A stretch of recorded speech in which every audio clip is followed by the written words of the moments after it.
उनमें से एक चीज है सास और बहू की लड़ाई। माँ जब अपने बेटे की शादी करती है तो बहू जब लाती है, क्योंकि यहाँ औरतें भी सुन रही हैं,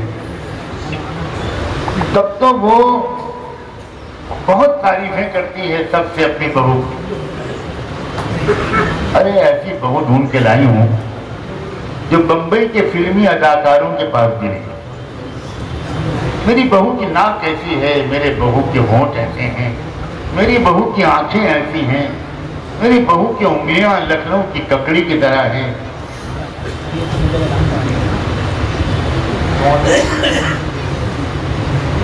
लखनऊ में जो ककड़ी बेचते हैं ना लखनऊ वाले, तो क्या कहते हैं, लैला की उंगलियां ले लो, लैला की उंगलियां ले लो। ये लखनऊ का अदब है। मेरे ख्याल में बहुत से लोग अब चाहेंगे कि उनकी शादी लखनऊ में हो, लैला की एक उंगली तो आ जाए। चलो मेरी नेक ख्वाहिशात तुम्हारे साथ।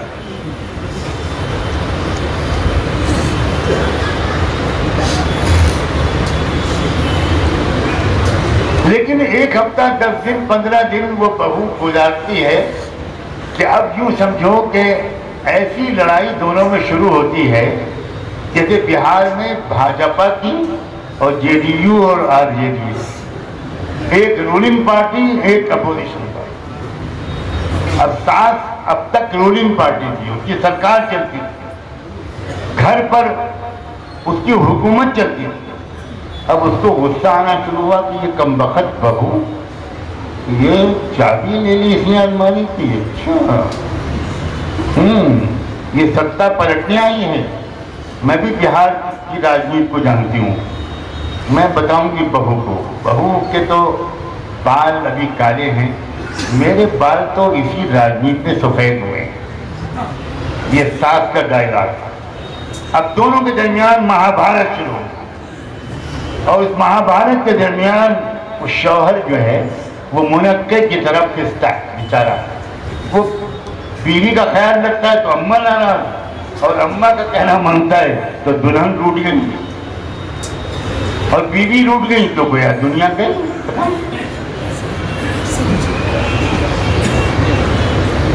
ये क्या है भाई, ये कौन से मुसलमान हो भाई?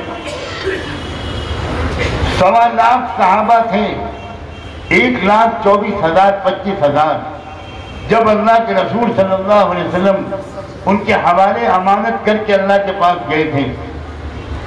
1.25 लाख सहाबा के घरों में एक घर में भी एक बार भी सास और बहू का झगड़ा नहीं,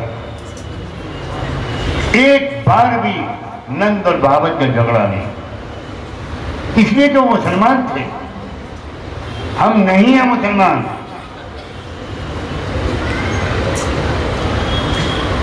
सारी खराबियां वो जहेज की हो, वो तिलक की हो, वो सास और बहू के झगड़े की हो, वो नंद और बावत के झगड़े की हो, वो जिठानी देवरानी के झगड़े की हो, वो जमीन के बंटवारे के झगड़े हो, सब के सब इसका इस्लाम से कोई ताल्लुक। फिर कैसे मुसलमान?